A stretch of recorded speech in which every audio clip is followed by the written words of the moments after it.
It is to you. Yes, to me. That was experience talking right there.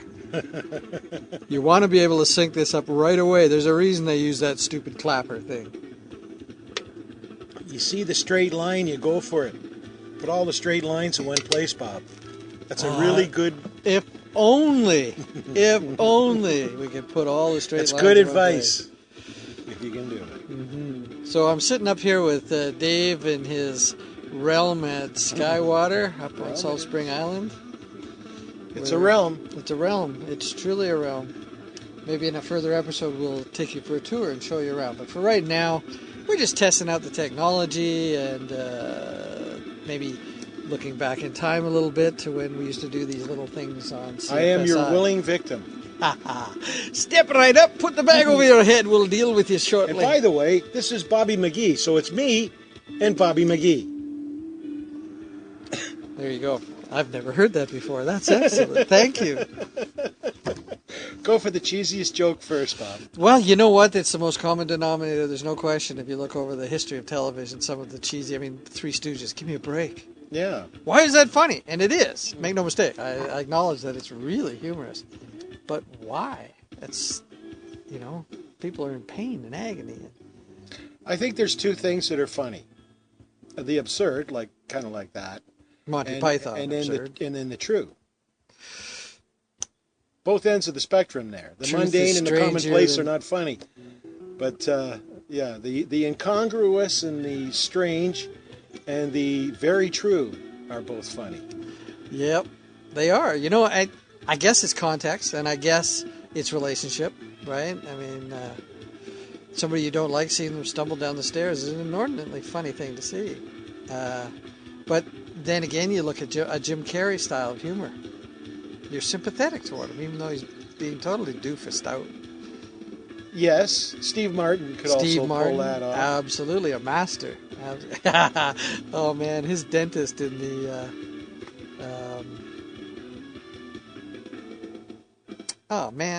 the plant. The plant that ate New Jersey. Yeah.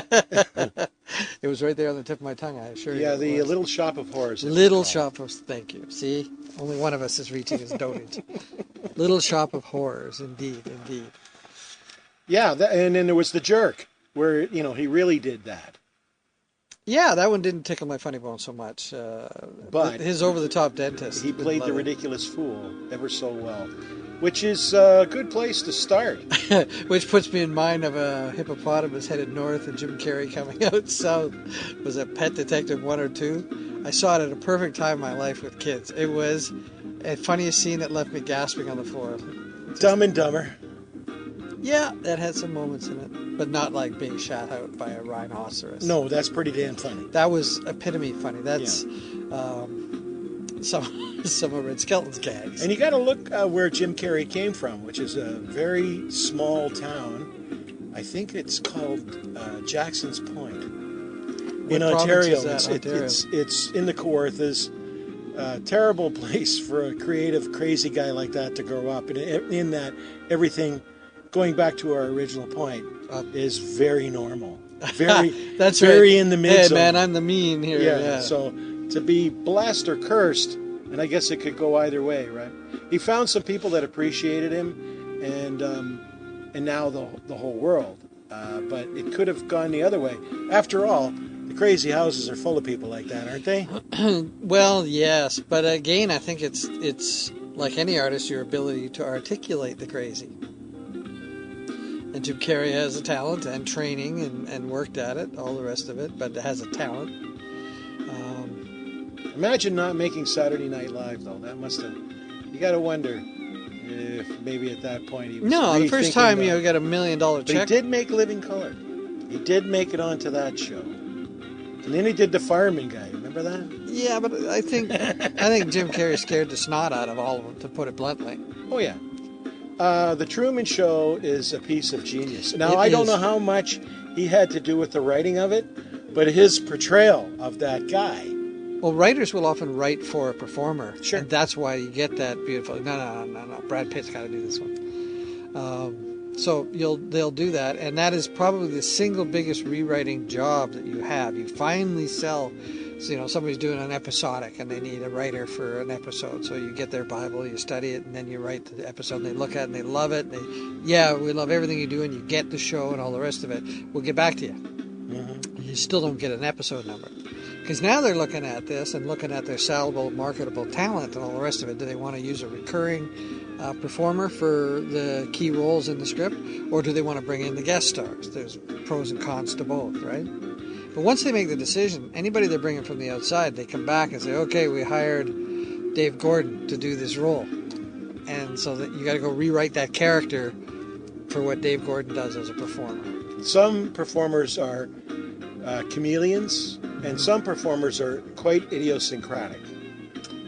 As wide a variety as human experience. I think that was so where would you put yourself? I figure you're a chameleon, Bob. I don't think you play the same character all the time. I think that my characters are consistently the same throughout. They're two colors, right? So you're kind of a Spencer Tracy type? I'm a good guy, or I think I'm a good guy. In other words, I'm wrong. Right. So those two. Other than that, it's those three tools that we talked about earlier. Vocal energy. I try to find, the speaking characteristics of the individual, how much force and power he has behind his words, and just that whole thing. And then, but you can't help being you. Is that what you're saying? That's correct. Well, and you're drawing on a lifetime of experience. The only, sophisticated audiences now, they know an actor that doesn't get it, that's making choices. Well, I will say one thing, and this became very apparent to me about me at CFSI, was that whoever I was working with determined which Dave I would be. Gotcha. And I saw it time and time again. I mean, I could be the friendly, hippie, alternative medicine dude, or I could be like a harsh right-wing critic. It seemed to be that I could take on any role. And as a result, I think maybe people heard me in one or two guises and thought that was me. And I'm wondering... I think you've defined the manager's role. Well, the manager's role is even a different role to what I'm... what you're talking about, I think, is right. A manager's role. The confidant, the supporter, the whip snapper, the instigator. But I'm speaking almost... Because I thought we were talking about performance. So I'm speaking about my what... Okay, for instance, Dave Rowland definitely brings a Dave out. Yeah. Lee Reed brings out like a sort of a goofy younger brother. Hana would bring out like an enabling, gentle older brother. It really depended on who I was working with, what they would get. But isn't that, in fact, what we're trying to do when there's more than one person on the screen? I'm trying to form a relationship with my listeners, but as soon as there's another personality in the room, you try to form a relationship with that personality. You're a comedy. That is what we're selling. And radio is, somebody very wise told me this at the beginning of my attempts at radio. Radio is a collaborative effort. Yes. When it works, it's a collaborative. And I always kept that in mind as we built CFSI. I always thought about that as my mandate, as the way I was going to try and do it as an individual. I had no experience, and I still don't. I look at guys like former mentor Bob Simpson and Mike Cherry, who've been at this since they were young men. Mm-hmm. And they had like a lifetime, as you're just saying, to rely upon and couldn't help being themselves. Where I was coming into this like as an old guy, but as a kid, in a way, a kid in a candy store. Well, I'm going to suggest that, as much as you'd like to think that, Dave, I think you're completely off base. You've been Radio Dave since you were a teenager. And the fact that you weren't actively practicing it doesn't mean you weren't thinking about it, and given the size of your library and how quickly it came together for you and how quickly you were able to don the mantle. Well, it's a funny thing because I did do a little bit of radio way back, but not much. But I emceed and I disc jockeyed. Yeah. I always loved playing records for people and making them dance. And, of all the things... I use a 6-gun. Dance! Well, it's going to surprise you maybe to hear this, but of all the things that I've done with radio, the two things that I love doing the most is turning people on with music and knowing that they're turned on because I'm turned on. And then the other one is... audience feedback. Well, commercials. Doing those tight little précis moments for radio where you're trying to appeal to. You don't want to annoy. Strike a moment. You don't want to, because it's good. People are going to hear it over and over again. So you don't want to have something that's really stupid or really mundane. You want it to be just a little bit off the wall, a little bit funny, and a little bit clever. Well, you want to have that in there if you can do it. And I think there was times when we achieved that, especially when I would hear from, within the same day, I'd hear somebody say, I hate that Starbucks commercial. And then at the same day, somebody will say to me, I just love the Starbucks commercial. You know what? I'm on the former. Those Starbucks commercials, I hated those. I thought, oh man, that's so cheesy. What is it?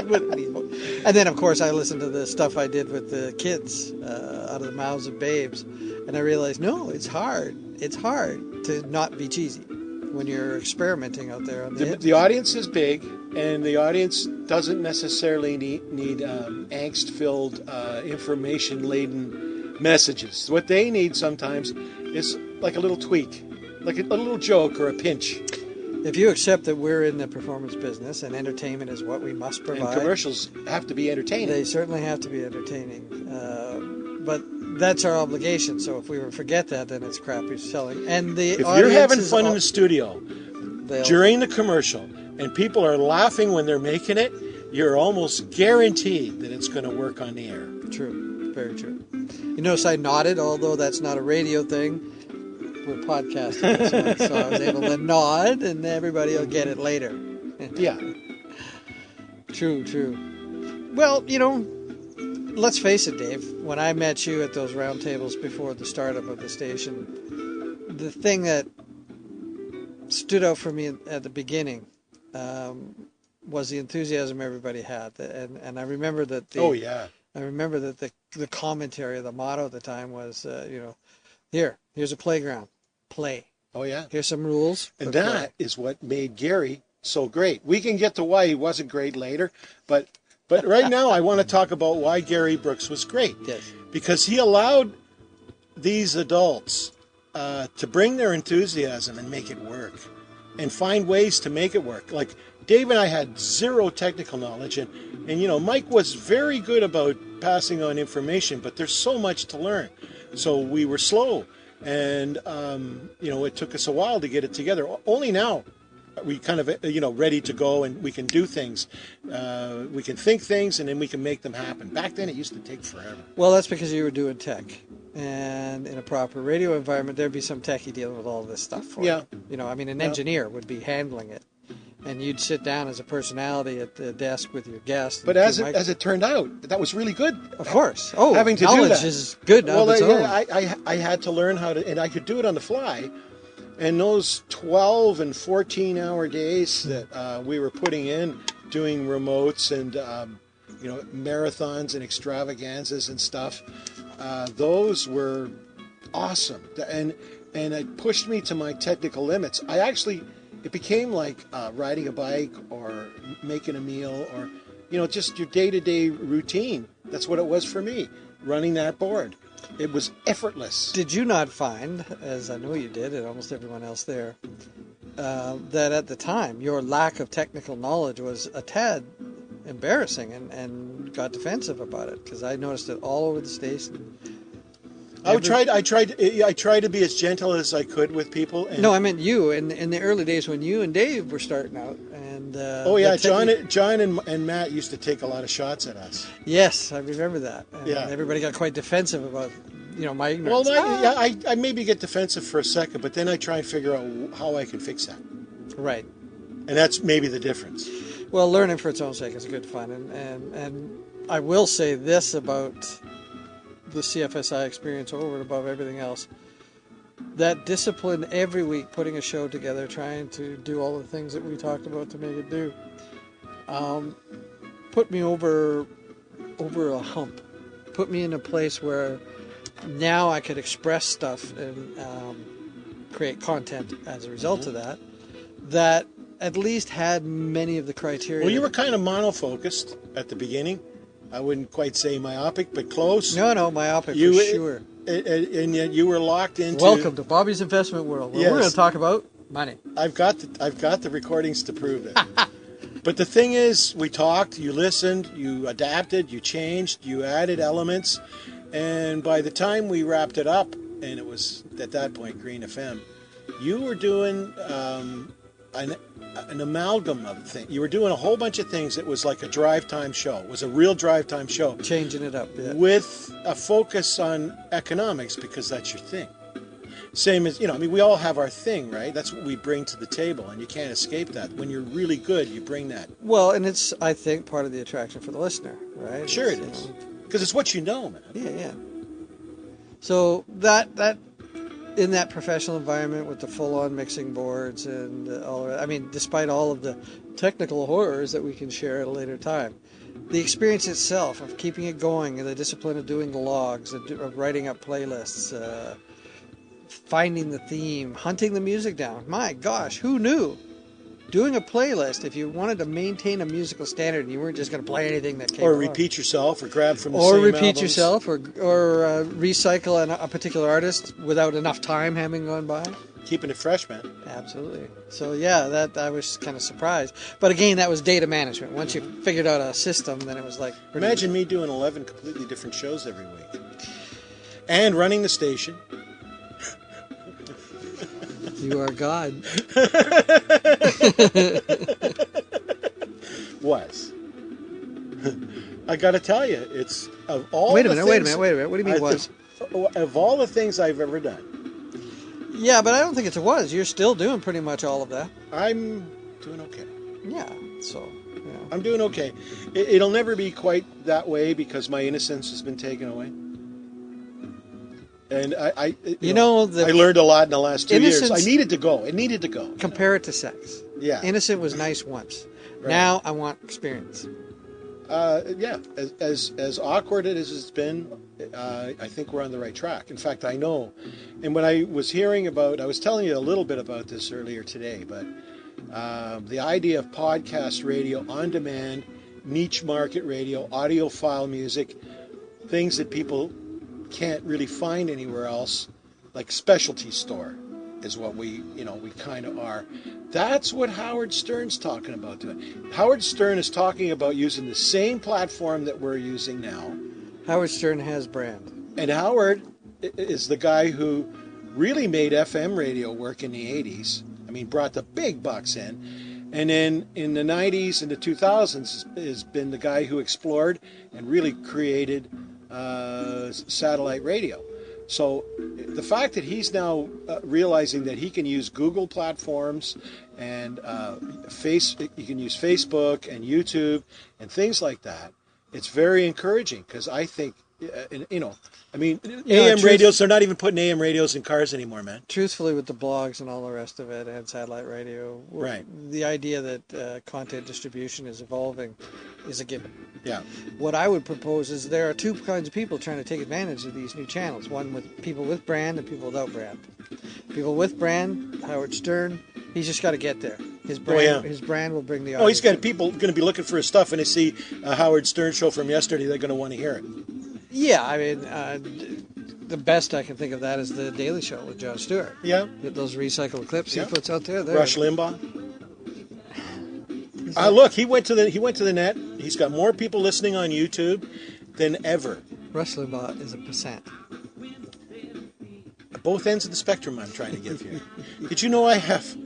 Don't let the shirt fool you guys. This guy's right wing as a penguino. So here's the deal. Howard Stern's birthday and Rush Limbaugh's birthday is surprisingly the same day. Wow, okay. And guess whose birthday also it is on January? Yes, me. Dave Gordon. And I'm both. There is a force in the universe that gathers some binds I think we're like a triumvirate, like a triangle, A triad. It could be. I'm their forgotten brother, perhaps. So, I would say that yes, if I was going to point credit on that station, of all the things that happened, yeah, I would have to point to Mike Cherry, because without the structure that he created there, it was not going to happen. Mike had tried a few times to get a station together on his own. Okay. And he was running his own internet station called Sky Valley Radio, right. which he's recently given up because... Not to be confused with Skywater Dialogues. No, that's true. Right here. But Mike is with us. Mike is with us. He's part of Gulf Islands Radio. Yep. And he's a very important Skull part. and Roses, baby. Yeah, and look, Mike put all the systems in place. He created all the technology. He expanded it to a second signal.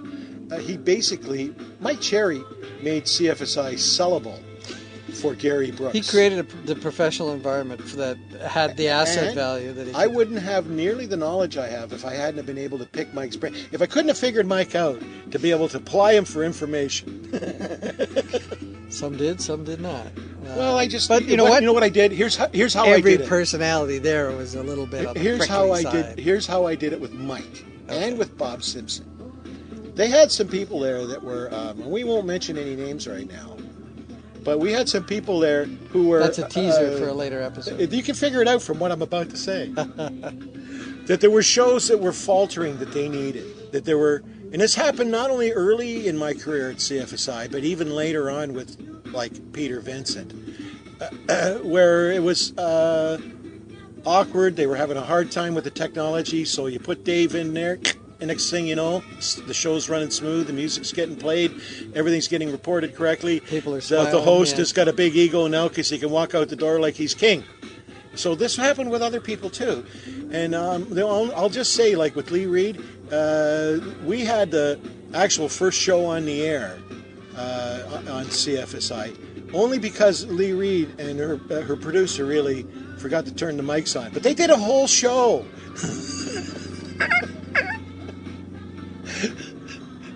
So these are the stories that need to be told. This is the actual true. I can feel my heart diving, the same as there would when they were. They found that out. Yes, we thought we had but the truth is, sneaky little bugger that he is, Bill Nash actually had the first show because he went in there a day ahead on the Sunday before the official start date and did a show with bless him, Alan Moberg. Who was a saint and an island original to boot, the Saltwater Cowboy. But that's what happened there. So, as always, Bill was like, ta-da! I don't know that I'm ready to go down the Bill Nash route yet. Oh, no, that's it. That's all you're getting from me. Totally interesting character. But I would like to back up to where this went, and that is the development of the facility, the creation of the... Back to Mike. Coming off of Mike, I mean, we give credit where credit's due there. But for me, once the technology was in place, the systems would work, was the early days with Bob Simpson, at least for me. He served he served as more of a mentor than almost anybody else that I can think of. Well, yeah, he did. But the thing is, Bob's a businessman. You're both named Bob. I'm not surprised. That's right. Do you remember that monologue I did for his 65th birthday? No. Did you ever hear that one? No, tell me, remind me. No, it's epic. I'll have to dig it out of the archives and get it for you. Well, I also had a relationship with Bob. I mean, I used to hang out with him and we'd get high together and stuff, just so you know. And I'm not going to even tell you what that means. But the thing about Bob is... Warsteiner, it's still legal. Yeah, that's okay. We can keep doing that too.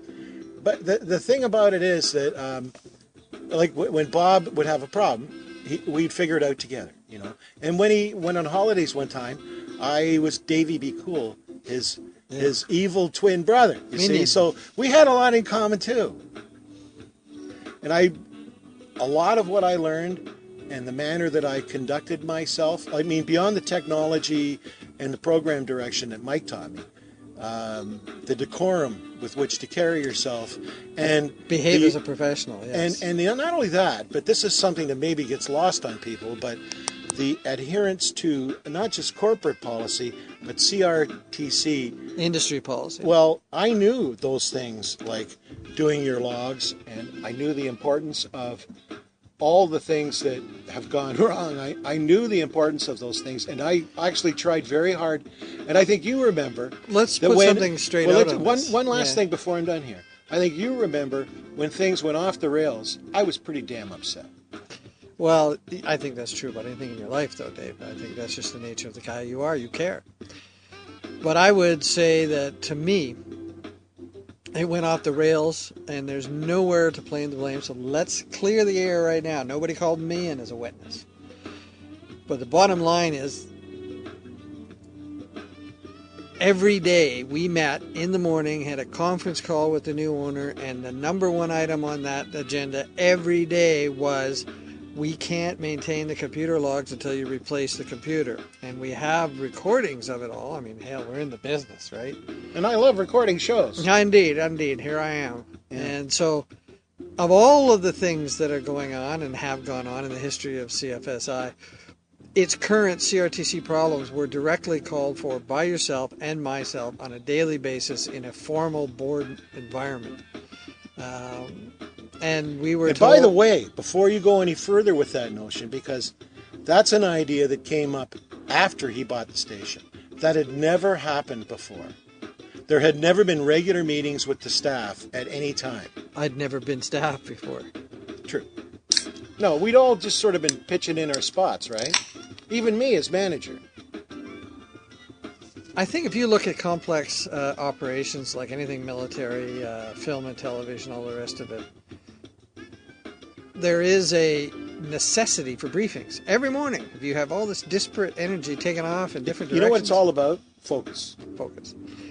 And a formal environment to create that focus. I've done it online a couple of times. We were certainly doing it with Dylan.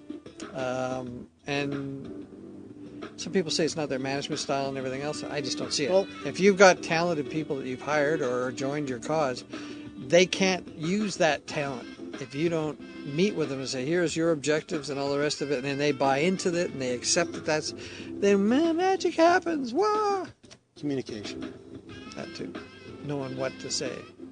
Well, having every day, if you're reminded of the road that you're on and the goal that's ahead, and you all, even if you're mad at each other and you don't like each other, still business. You have the mission statement. Yes. And it's up to you to interpret that mission statement and do your best. But you got to be reminded. And the only way you're going to, that's only going to come out of like a meeting or, a list of notes on your desk or something. It's accountability. You're going to stand up in front of the crowd and say, well, you told us that last Monday. What's changed? Nothing? Yeah, right. But if it's done on a daily basis, there's, you know what, as a former... Help, I'm having trouble dealing with this. Does anybody else share their ideas with me? Oh, I knew a guy that... Oh, thanks. The coach, when I played football, was generally speaking an old fat has-been.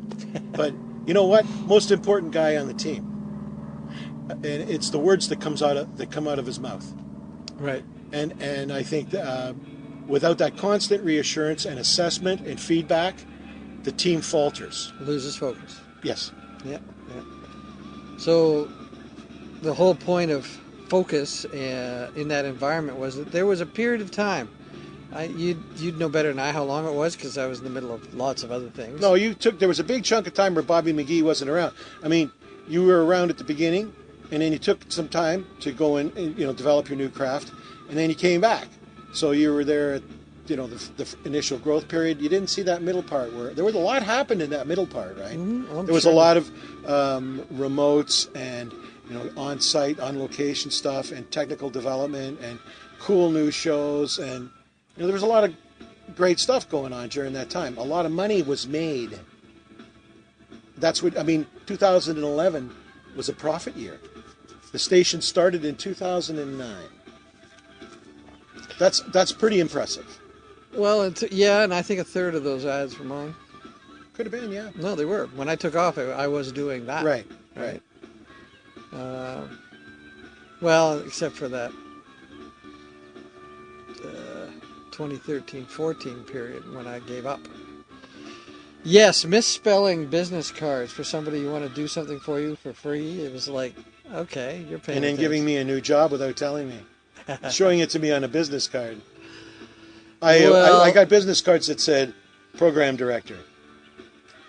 Which, by the way, actually, you were fine with. I probably blew his mind, but I had no problem with that because as a program director, you're way more employable. They're never looking for station managers because they're looking for really good former program directors. Well, you've got to do that level, right? Program director, you're doing radio. If you're not doing program director or being a programmer, you're not doing radio, you're doing business. Well, the general manager is more of a businessman. I think I was better suited to program director. Nah, Dave, let's face it, you and I are a good team. We'll watch for that. Yeah. The combination worked really well. I think you're right. It might even work well in profile and radio. But I think it scared Dylan, actually. Hence your business cards. I don't get that. It does seem to add up, though, doesn't it?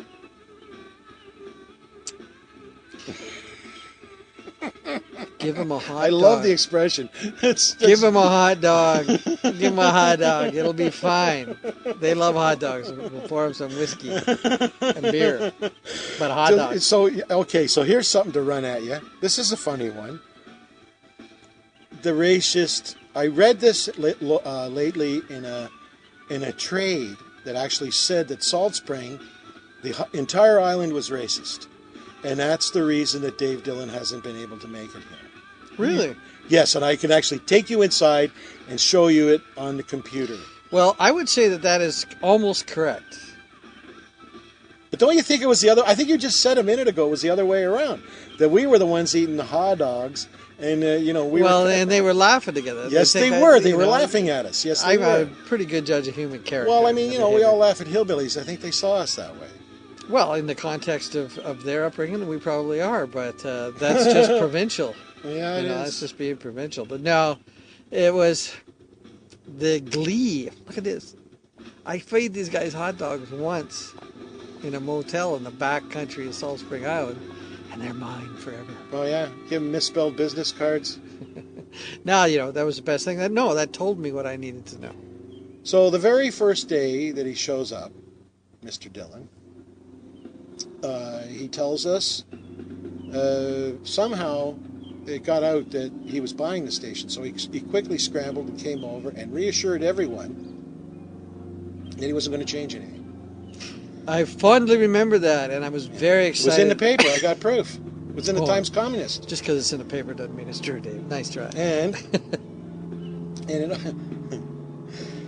I think within 30 seconds of that coming out of his mouth, he turned to me as station manager and said, "These are the things I'm changing." I was there. I remember thinking, okay, that's as quick a 180 as, but we so dearly wanted it to happen because in the face of things, with Gary choking the station into non-existence, the idea that a guy would come in there that shared the vision with the programmers and had ideas about where to take it. We wanted to believe. We so wanted to believe. We really wanted to believe. No, I feel like a sap for that. No, I don't. I prefer to take the approach that it's wonderful that I can be that enthusiastic still. Just because some dickhead took advantage of it. I was almost, I gave myself a good slap and a pail of cold water in the face, but, I was approached recently to go in and take it back over, and I thought about it, because I thought Salt Spring needs, the Gulf Islands actually, is my vision, needs a radio station, for all kinds of practical reasons that have nothing to do with entertaining people, that are informational and connective. Right. I had to say no, and it's unfortunate. It breaks my heart. No, but, I almost got suckered twice, if you think about it. Well, no, I believe in it so much, right? You'd have known going in with agreements. Unfortunately, we're dealing with a situation where agreements were just conveniences. They weren't actually the boundaries and guidelines for the deal, the relationship. Yeah. So, no, you could even have, it would have been a shame if you'd said, yeah, because the process, you either had to go through a proper due diligence and vetting process, at which point you'd have been frustrated beyond words, or you'd have bypassed it, got involved, and ended up in the same freaking quagmire chasing your checks. Dave, the thing that stood out for me, all the rest of it, more than anything else, was if you're going to be professional, you have to behave professional. Yeah. Okay? And I think the number one item of professionalism is, I take him at his word. We shake our hands, done deal. We tried that. Well, no, and you expect it to happen. Yeah. It's on the same lines as, okay, I'm leaving here and I'll be there tomorrow at 3:30 and I'll call you if something goes wrong. So the fact that I didn't call, you said, okay, I got to go because he's going to be there at 3:30. It's that reliability that you insist on with your neighbors, right? Friends, For some reason, in the realm of business, suddenly that becomes way less important, which I guess is true about almost everything in business now that I say it. All of the social mores and behaviors and standards take a serious freaking hit as soon as you enter into the corporate world or the profit. You and I come from the big nasty city. We have different sensibilities than a lot of folks that live around here. People here from everywhere. Salt Spring has its own. Salt Spring has its own vibe. It has its own tribe. It's got its own thing, its own sensibilities, its own style. And I think that this is so far removed. You can't lie to people. You lie to people once, they never forget it. You know, that's such bullshit. You lie to them continually. No, we elect them to be the highest offices in the land, and they lie to us every day. Our capacity to be lied to is stunning. We just came from a cozy church meeting with a very nice lady, right? I love her. I love her policies, all the rest of it. I know. You know, I mean, and sunshine lollipops and no, rainbows. it's not like that. You're not going to get me in the sunshine and lollipops. Look, she takes a strong stand against the whip, which to me is the single biggest impediment to true democracy that this country has ever experienced. The whip is appalling. She's against it. You mean the party whip? Yes. The idea that parties... You will vote this way. Well, of course the person who's only got one vote is going to say that. Well, no, actually, no. That's... Yes. No. Look, politics are always about your own personal needs and your own personal agenda. That's where it comes from. That's where it ends. The fact that someone's personal agenda and a right thing to do are in alignment are the things I think that the astute voter is looking for. You know what I like? I like the rule that says anybody that wants to be elected is disqualified. That's right, yeah. I wouldn't join any club that would have me as a member. Who am I quoting? Oh, Woody. There you go, Woody. There's well, actually, it was Groucho. Mm-mm. Yeah, I wouldn't be in any club that would allow me. I'm pretty sure it's Woody Allen. Well. All right, ladies and gentlemen, if you think you know the answer, call us now. Yeah. At Facebook / I know the answer. Radio. Where's the phone? Oh, yeah, we're using it. Just call me. Well, this is pretty amazing because I would have never... we could have been doing this on terrestrial radio. Wouldn't that have been cool? Like a Saturday night talk show where we've got half a dozen people around here. Hold that thought. Next episode, we are going to do this live onto Facebook. You've been warned. Yeah. But, I mean, we could get interesting people, like on The Tonight Show or something, and just interview them right here in our little outside studio. Or walk into a meeting in Fulford and ask a tough question. Whoa, on the ferry, make your ride go quicker. Yeah. The interview process has always been there. It's always been a case of the immediacy of it all. When you're taping and all the rest of it, it just loses that. Anybody that does tape versus live radio will tell you, oh, yeah, big deal difference. On the other hand, this whole notion of podcast is based on it doesn't really matter when you record it because the people will be listening to it in their own time anyway. I get that. And this is where Dave and I have had a few discussions that he's kind of like a workhorse. He's been doing it one way, on the air at 2 o'clock. That's it. You're on the air at 2 o'clock. But who has time, really? Well, people don't set time aside for radio. What they do is they set time aside for cruising, and then they make their picks. I understand that, but I think in every case, anybody that's following any kind of a podcast or video blog or any of these things has been drawn into that. Not because it's on the internet, but I ran into it some other place, and I checked it out on the internet. That's right. So when the circle is complete, that's the same motivation of why do I crank my dial over to a different frequency. Mm-hmm. Yeah, it's just a different choice, but what I'm talking about is the times that people set aside for it and how they do it. Oh, they on pick demand. and choose very quickly. On demand is well established. Yes, listening that's and the viewing way it's going. On demand. Oh, Yes, yeah. absolutely. But how do you get them? You got a consolidator like a Netflix for the video world where you can go and surf through. Oh, add that to my list. Yeah. Is there such a thing? And I'm sure there is consolidators for radio.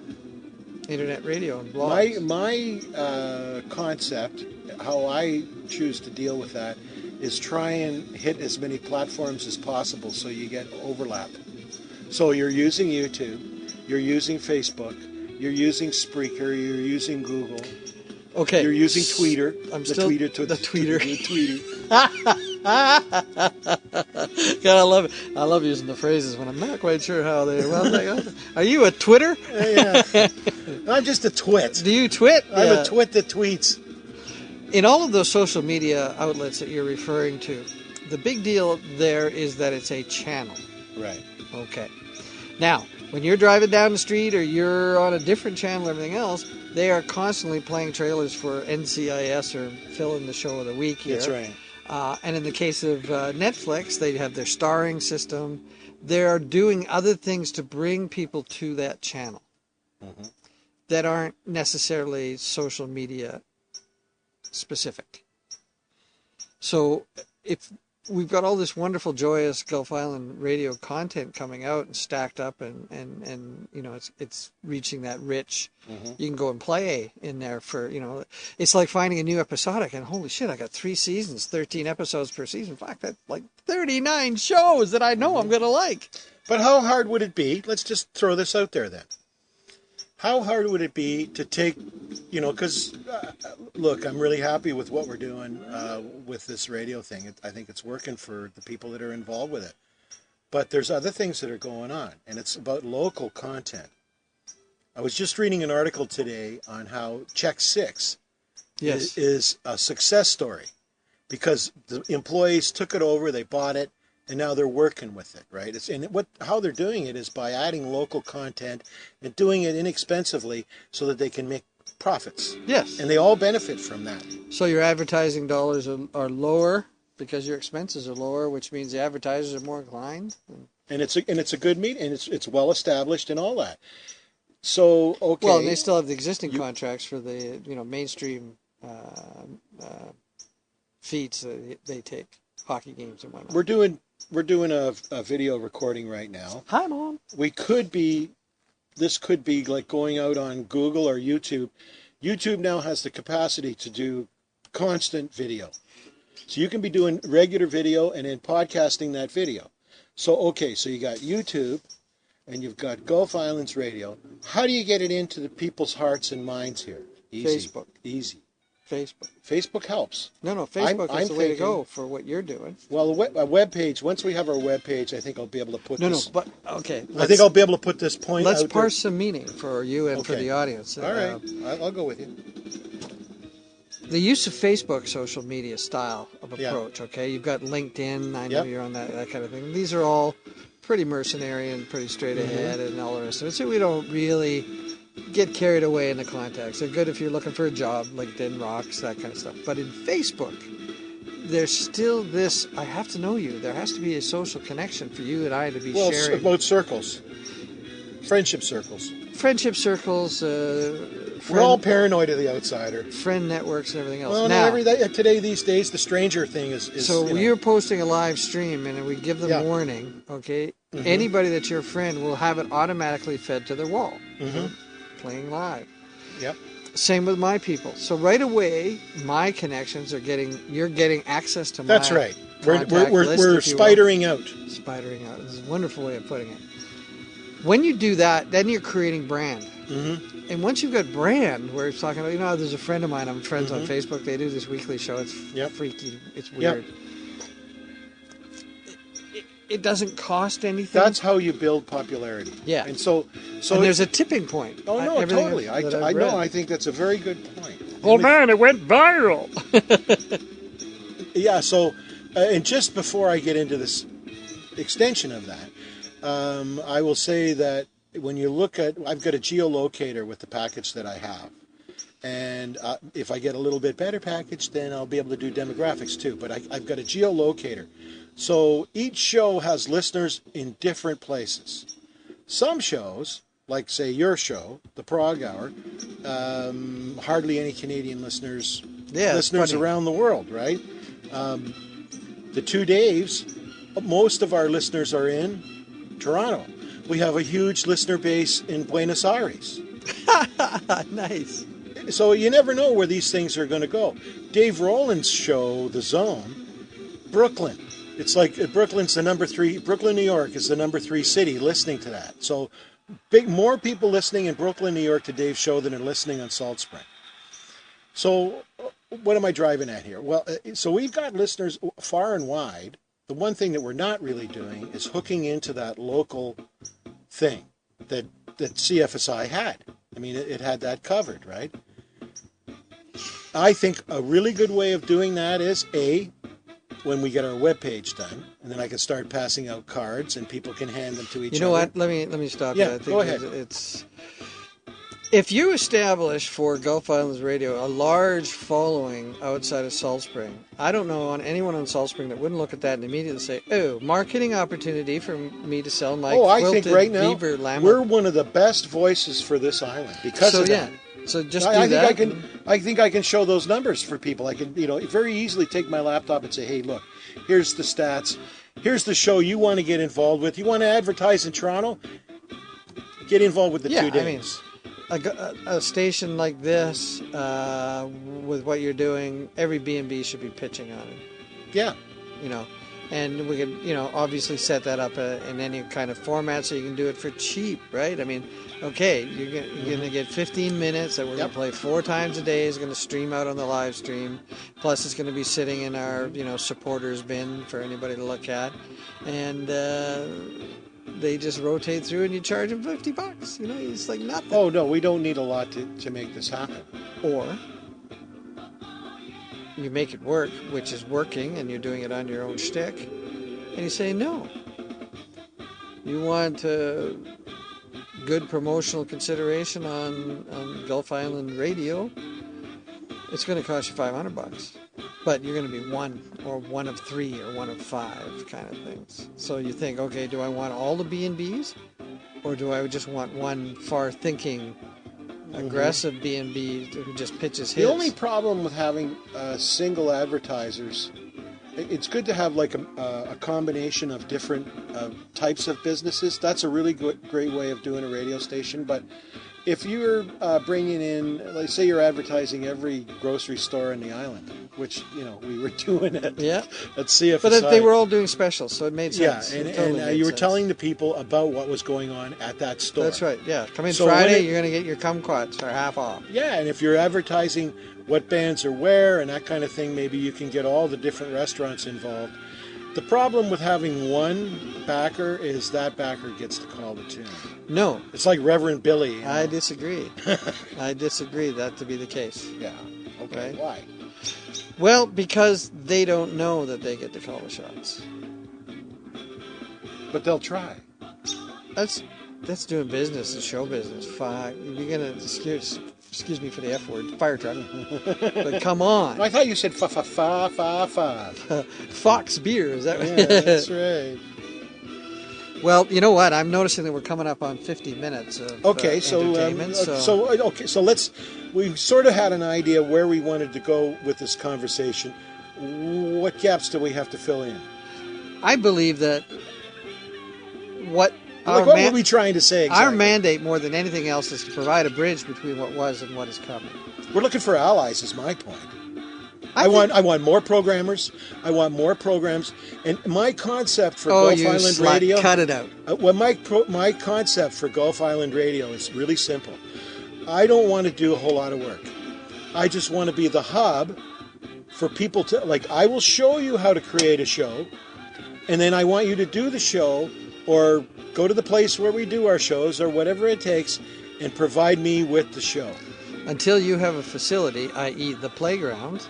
We have it. It's the soup can. The soup can. I'm looking forward to this. I haven't actually seen. I've seen pictures, but I haven't seen it in full-on functionality yet.